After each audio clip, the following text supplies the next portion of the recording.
안녕하세요. 사교육 걱정 없는 세상 공동대표 나성훈입니다.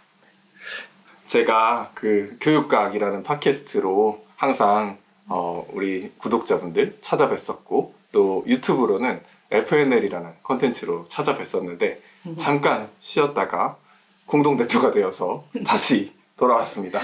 그래서 5월은 가정의 달이어서 저희가 하나 준비한 게 있는데 우리 가정 하면은 뭐 엄마도 있고 아빠도 있고 아이들도 있고 뭐 조부모님도 있고 다양한 주체가 있잖아요. 그리고 특히 요즘은 그 양육 주체가 좀 다양해져가지고 그에 관한 이야기를 해보는 게 좋겠다, 그런 생각을 했습니다. 제가 말씀드리는 건 아무 의미가 없기 때문에 영유아 교육에 관해서 아주 자세하고 전문적인 이야기를 해주실 분을 한 분 모셨습니다. 우리 영유아 교육의 기둥, 또 영유아 교육을 여태까지 책임져 오신 임미령 선생님을 소개합니다.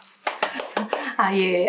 대표님께서 너무 장황하게, 거창하게 저를 소개를 해주셔서요. 네, 마음이 너무 무겁습니다. 네. 자, 이제 그 정도의 인물은 아닌 것 같고요. 일단 제 소개를 드리면은요, 저는 하는 일이 좀 많은데요. 한 30년 동안 이제 노량진에서 공립유치원 가고자 하는 예비교사들을 이제 가르치는 이제 그런 일을 30년 동안 해왔었고요. 지금 이제 그만둔 상태입니다. 그리고 제가 이제 또 열심히 하고 있는 그게 있는데, 그게 뭐냐면 생명운동이에요. 생명운동. 네. 그래서 이제 저희 기후위기 시대에 어쨌든 이게 교육을 통해서 좀 아이들의 생명과 그다음에 우리가 자연도 살리고 지구 환경을 보호하는 그런 일을 하자. 그래서 수도권 생태유아 공동체 생활협동조합이라고 하는 곳에 이사장을 맡아서 생태유아 운동을 함께 하고 있습니다. 그리고 사실은 이제 제가 오늘 이 자리에 오게 된 가장 중요한 저희 직책이 하나 있죠. 바로 저희 사교육 걱정 없는 세상에서 영유아 교육 포럼의 대표를 맡고 있습니다. 그래서 올해는 정말 우리가 영유아 교육을 좀 바로 세우고 아이들의 행복한 세상을 만들기 위해서 좀 더 활발하게 여러분들과 함께, 부모님들과 현장에 계신 선생님들과 함께 여러 가지 일을 해보려고 작심을 하고 있습니다. 그러셨군요. 네. 감사합니다. 네. 그 사실 임미령 선생님이 사교육 걱정 없는 세상과 함께 하신 지가 꽤 오래됐고, 이 영유아 교육계에서도 엄청 오랫동안 활동을 하셨는데 자꾸 쉬시려는 것 같아가지고 저희가 더 활발한 활동을 요청드리기 위해서 유튜브로 좀 모셨고요. 이제 특별히 이제 또 영유아 교육 전문가로 모셨기 때문에 시작하는 의미로 그 요즘 영유아 교육의 가장 중요한 키워드 3가지를 좀 짚어보면서 시작해 보겠습니다. 뭐가 있을까요, 선생님? 네. 영유아 교육의 이제 키워드라 하면 이제 영유아 교육에서 가장 중요한 어떤 이슈들을 이야기를 해볼 수 있을 것 같은데요. 제 의견으로는 3가지를 꼽을 수 있을 것 같습니다. 첫 번째는 이제 심각한 이 초저출생으로 인해서 그동안 이제 이원화되어 있던 교육 보육기관을 통합하는 유보통합이 있고요. 그다음 이제 2번째는 이렇게 아이들이 적으니까 이제 그 취업률 경쟁이 굉장히 심해지는 거예요. 예. 그리고 이제 요즘 또 이제 MZ 부모들께서 교육열이 또 뭐 대단하십니다. 그러면서 이 현장에서 특별활동이 너무 성행하고 정상적인 이 놀이중심 교육 과정을 운영할 수 없는 그런 상태로까지 지금 이제 파국적인 상황을 지금 타강 상황이 일어나고 있어요. 그래서 특별활동이 이제 2번째 이슈가 아닐까 하는 것이고요. 그다음에 3번째, 아이들이 성장하는 환경이 지금 바뀌지 않았습니까? 그리고 어차피 이제 우리 지구인 전체 생활 환경이 지금 이제 급격하게 전환하고 있는 그런 시점인데요. 그러다 보니까 영유아들이 성장하는 이 과정에서도 미디어 접촉이 과다한, 그래서 그로 인해서 아이들의 발달 여러 가지 문제가 발생을 하고 있습니다. 그래서 이렇게 3가지 키워드가 중요하다라고 볼 수가 있고요. 그 부분을 좀 더 이제 자세하게 좀 말씀을 드리자면, 첫 번째는 이제 유보통합입니다. 저희가 어쨌든 그 동일한 대상, 연령 대상의 아이들을 하나는 이제 사회복지 시스템, 하나는 이제 교육 시스템으로 그렇게 이제 분리된 상태에서 아이들을 이제 교육하고 길러왔는데요. 오랜 세월 그 이제 분리된 제도가 유지되다 보니까 어떤 특정한 시스템의 맥락 안에서 어떤 그 차이들이 좀 이제 발생하고 서로 다른 상황들이 이제 일어나고 있는 거죠. 그리고 이제 또 한편으로 이제 뇌과학이 발달을 하면서 이 어린 시절의 아이들의 경험의 중요성이 정말 굉장히 중요하게 부각이 되고 있어요. 네. 모든 뇌신경 과학자들이 정말 이 영유아기가 중요하다. 영유아기의 아이들이 이 뇌 발달을 최적으로 이룰 수 있는 환경이 공정하게 평등하게 제공되지 않는다는 것은 정말 심각한 문제다. 네네. 그래서 저희도 걱정을 하지만 이 뇌과학자들이 요즘 거의 심각하게 걱정을 하면서 이렇게 아이들에게 좀 평등한 그런 환경을 제공하기 위해서 정부와 정치가와 네. 이제 모두 이제 함께 이제 노력을 해야 된다라고 합니다. 그러니까 이제 가장 이제 대표적인 게 리사 펠트만 베럿이라고 하는 네? 최근에 외국 사람입니다. 조금만 천천히 말씀해주세요. 네, 여성 이제 누구요? 뇌과학자인데 리사 펠트만 베럿이라고 하는 네. 이제 우리의 이제 그 어떤 이성이나 이런 것보다 감정, 정동 이런 것들이 우리의 이제 가장 이제 기본적인 네. 뇌의 주된 이제 기능이고 인간이 그것을 중심으로 진화를 해왔다라고 이제 주장하시는, 그리고 우리 인간의 이 감정이 사회 문화적으로 구성되는 것에 관한 이제 주장을 하고 계신 분인데요. 이제 그분 같은 경우에 어쨌든 이 영유아기 때 아이들의 뇌의 기본 배선이 이렇게 네. 평생 살아가는 데 필요한, 그러니까 뇌는 계속 그 발달을 해요, 일평생. 그런데 어쨌든 기본 배선, 와이어링이 이제 되는 그 시스템이 갖춰지는 그 시기가 이제 0 내지 3세 네. 또는 이제 그게 계속 가속성이 유아기까지 뭐 지속된다 이렇게 이야기를 하는데, 그 시기가 사실은 환경의 영향이 너무 중요한 거예요. 컴퓨터에 의한 기본적인 프로그램이 깔리는 거예요. 네. 그래서 어떤 그 환경을 만나느냐에 따라, 외부로부터 이제 어떤 자극 환경이 아이에게 제공되는가에 따라서 뭐 양육 환경, 물리적 환경 이런 모든 걸 포함해서 아이의 뇌가 평생 살아갈 기본 배선을 만들어간다는 거죠. 네네. 그렇기 때문에 저희가 왜 컴퓨터를 쓸 때도요, 예. 어떤 그 시스템을 깔았느냐에 따라 실제로 이렇게 속도도 다르고 네. 나오는 결과물이 다르지 않습니까? 그것처럼 아이들의 발달도 그렇다는 거죠. 그래서 빨리 이러한 불평등한 것을 개선을 해야 된다. 그래서 이것을 개선하자라고 이제 주장들을 하고 있고요. 그래서 어쨌든 지금 이제 현재 상태를 보면은 지역마다, 그 다음에 기관마다 이렇게 보면은 격차가 굉장히 큽니다. 그러니까 우리 부모님들도 정말 아이를 어디 보내려고 하면 고민이 되시잖아요. 도대체 어디로 보내야 그렇죠. 되냐. 저희도 고민을 많이 네. 했습니다. 저기는 뭐냐. 네. 여기는 또 뭐냐. 뭐 네. 이렇게 고민들이 많으신 거예요. 그래서 이제 그런 문제도 있고, 실질적으로 제가 유아교육을 전공한 한 사람으로서 그 안에를 이렇게 들여다보면은 정말 천양지차입니다. 지역이나 뭐 이런 자기가 살고 있는 그런 곳에 차이 없이 아이들이 좋은 그런 환경을 성장하도록 해주는 게 최소한 우리 사회가 아이들을 위해서 해줘야 될 일이 아니까 그런 어떤 불평등을 개선을 하고, 그 다음에 이제 이런 어떤 기관이나 교사 자질에 따른 격차를 우리가 좀 해소해서 네. 모든 아이들이 좀 잘 자라게 하자 하는 게 요통합이에요. 그래서 그래서 일단 뭐 1차 관문을 통과를 했는데 지금 속도가 붙지 않습니다. 지지부진하고 계속 이제 다른 이슈들에 묻히고 있고, 그런데 애들은 빨리 자라기 때문에 이 문제를 빨리 해결해야 된다. 네. 위보 통합에 대해서 뭐 저도 예전에 뭐 발언도 하고 네네. 아니면 이제 좀 문서를 보기도 하고 네네. 이렇게 좀 여러 가지 생각을 해봤었는데, 오늘 말씀해주신 그 리사를 비롯한 리사 펠트만 뇌과학자 네네네. 이야기는 정말 처음 들어보는 것 같고, 네네. 또 사실 아까 말씀해주신 대로 이제 100만일 때의 상황과 그러니까 아이들이 25만 명 이하일 때의 상황은 크게 차이가 나는 것 같아요. 다르죠. 네. 그리고 또 어떻게 보면 지금 상황을 좀 활용한다라고 하긴 좀 그렇지만 아이들에게 또 어떤 평등한 교육 환경을 제공하기 위해서는 또 100만일 때 하는 것과 25만 명일 때 하는 것은 차이가 많으니 오히려 또 어떻게 보면 속도를 내기도 더 좋은 상황이라고 할 수 있으니 네. 또 정부에서 좀 책임을 지고 이 일을 좀 추진해 주셨으면 하는. 일단 이제 두 번째는 특별활동 문제예요. 특별활동. 저희 단체도 이제 이거에 대해서 굉장히 관심을 많이 갖고 있죠. 왜냐하면 저희가 10년 전에 영유아 사교 포럼을 하면서 저희는 선행교육의 범주에 기관 내 특별활동도 포함을 시켰습니다. 왜냐하면 그 기관 안에서 이루어지는 특별활동이라고 하는 것이 제가 유아교육을 전공한 사람의 입장에서 이렇게 보면 이제 정체성이 없는 거예요. 그리고 이제 뇌과학적 입장에서 보면 이 시기 아이들에게 필요한 건 분명히 움직임이거든요.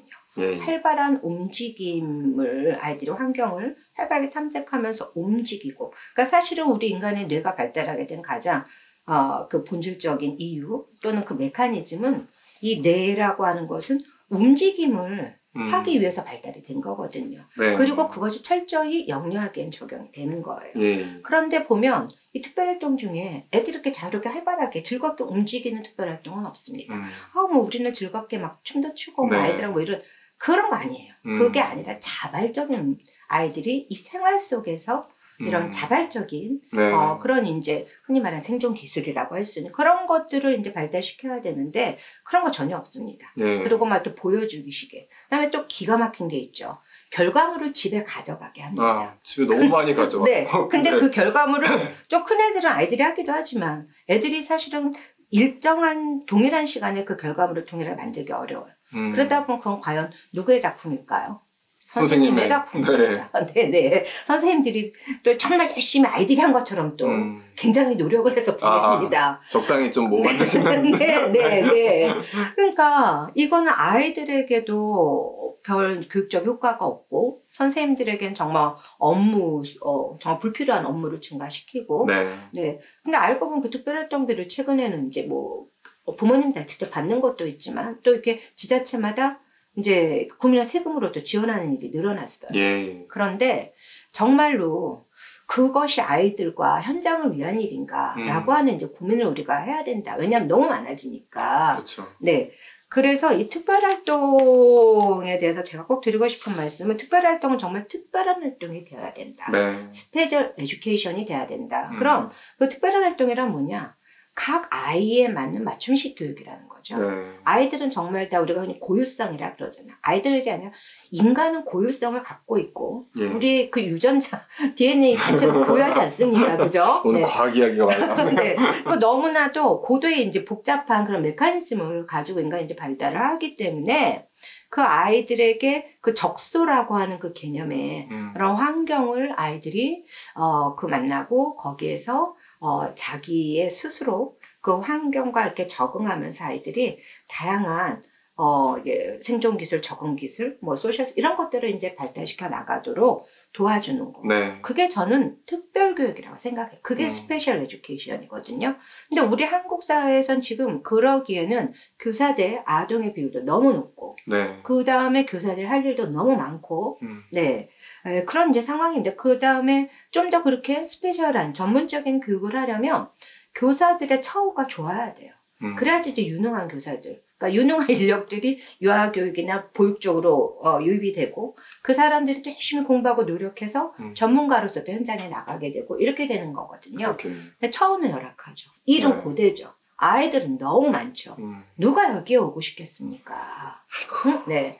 그러니까 지금 특별활동에 돈 쓸 때가 아니고요. 네. 교사들의 처우를 개선하고 비율을 줄여주고 그 다음에 교사들의 업무가 과도하지 않게 번아웃되지 않게 지원해줘서 정말 현장이 전문적인 아이들의 이 발달에 뇌 발달에 적합한 그런 보다 스페셜 에듀케이션을 할 수 있도록 지원해주는 정책이 그런 올바른 정책이 빨리 펼쳐져야 합니다. 그 다음 이제 세 번째는 미디어 접촉, 과다 접촉의 이제 문제가 지금 너무 심한 것 같아요. 물론 이제 미디어 시대이죠. 예. 네, 그건 누구도 이제 부인할 수가 없어요. 네. 이것도 미디어로 지금 보시는 네, 건데. 저희도 이제 미디어로 네. 이렇게 하고 있죠. 근데 이제 기본적으로 보면 어른들의 생존 메커니즘과 아이들의 생존 메커니즘이 다르다는 거예요. 왜냐하면 이제 단계가 다르다 보니까 그 시기에는 이제 평생 살아가는데 필요한 인간의 이 복잡 단단한 네. 뇌를 이제 만들어야 되는 그런 이제 시기이다 보니까 우리 인간의 어떤 생태적인 진화 과정에 따른 그 메커니즘을 우리가 따라가면서 아이들을 이제 교육해야 되는데요. 예.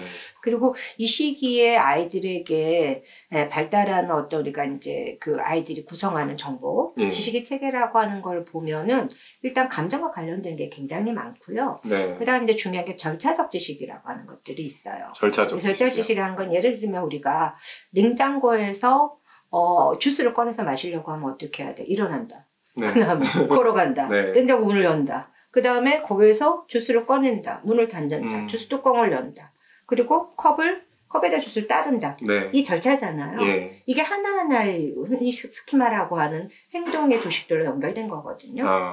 애기들은 이걸 배워야 돼요. 왜냐면 인간의 이제 문화가 굉장히 복잡하잖아요. 네네. 동물들의 생활 방식과는 다르기 때문에 인간에게는 수많은 문화적인 생활 방식이 있어서 영유아기나 아이들이 일단 자기의 몸을 뇌와 연결해서 몸을 조절할 수 있고 그 다음에 그 몸을 가지고 사람으로서 공동체 구성을 하는 사람들끼리 네네. 여러 가지 생활 방식들을 익히고 거기에서 자기가 존재감을 느끼고 기쁨을 느끼고 그러면서 이제 이 사회에 적응해 나가는 이 과정이거든요. 네네. 그래서 어른들이 생각하는 그런 추상적인 지식을 아이들이 습득할 수 없어요. 그건 아무런 의미가 없거든요. 더 큰 문제는 요즘은 스크린 육아를 하잖아요. 그렇죠. 네, 스크린 육아를. 그러니까 저도 손주들 이렇게 돌보면서 그러니까 어쩔 수 없이 그럴 때가 있긴 있어요. 네. 네. 그렇지만 뭐 거의 친구라고 할 수 있죠. 네, 네, 너무 사랑하죠. 네. 네. 그래서 그 스크린 육아와 그다음에 스크린을 이용한 그 놀이가 증가하면서 점점 아이들의 뇌가 망가지고 발달 지연, 그다음에 네. 아이들 학습장애 문제, 언어적인 문제 이런 것들이 이제 함께 점차 이제 증가하고 있어요. 뭐든지 뇌과학자들이 이제 요즘 유튜브 많잖아요. 뇌과학 지금 막 쏟아져 나옵니다. 영유아 발달 이렇게 치면 거기 보면 다 이구동성을 하는 얘기가 있어요. 이 미디어는 아이들의 뇌의 배선을 망친다. 네. 아, 배선. 네. 아까도 배선 이야기 와이어링이라고 그러잖아요. 네. 그러니까 뇌도 시스템을 갖춰야 되는 거예요. 그러니까 네네. 몸으로 놀아주고 네. 그 다음에 아이들하고 좀 친밀하게 대화를 나누고 따뜻하게 보듬어주고 그래서 아이들이 자기가 양육자가 자기를 사랑한다는 느낌이 확실히 있고 네. 그다음에 아이의 거울세포라고 하는 게 이제 생후 뭐 2개월 무렵 벌써 이제 작동을 하거든요. 그래서 그 양육자의 행동과 말 이런 걸 보면서 그걸 보고 애들이 그대로 배우거든요. 그래서 그런 것들을 배워 나가게 하는 게 가장 과학적이고 전문적인 교육이다. 네. 근데 왜 그러시는지는 저도 알아요. 저도 그러니까요. 그렇긴 하지만 그래서 이제 일하는 부모가 이제 많아지고, 네. 또 그다음 이제 육아 이 과정을 우리가 관찰하면서 성장하지 않았기 때문에 요즘 그렇죠, 세대들이 도움이 많이 필요하다. 그래서 기관의 도움도 받으시고, 네. 그다음에 사회 전체가 이제 육아휴직도 좀 많이 쓰게 해주고, 네. 그런 것도 그래서 부모들도 번아웃 되지 않고 아이를 잘 볼 수 있어야 저희가 초자출생 뚫고 나갈 수 있다 이렇게 생각을 하고요. 네, 그 다음에 특히 이제 최근에 미디어 과다 노출 때문에 아이들 주의산만 과다 행동, 그 다음에 정서장애 너무 많거든요. 그래서 이것들을 좀 우리가 지원할 수 있는 그런 상담이라거나 치료라거나 이런 것들을 좀 더 많이 해야 된다. 네, 그래서 좀 아이들이 지내면서 어쩔 수 없이 쓰더라도 최소화시키고 그 다음에 아이들에게 그냥 일방적으로 맡겨두시지 말고 그와 관련해서 좀 대화도 좀 나눠주시고 어쨌든 부작용을 최소화할 수 있는 방법으로 아이와 함께 미디어를 접했으면 좋겠다라고 하는 말씀을 드리면서 이 주제는 마치겠습니다. 아이고.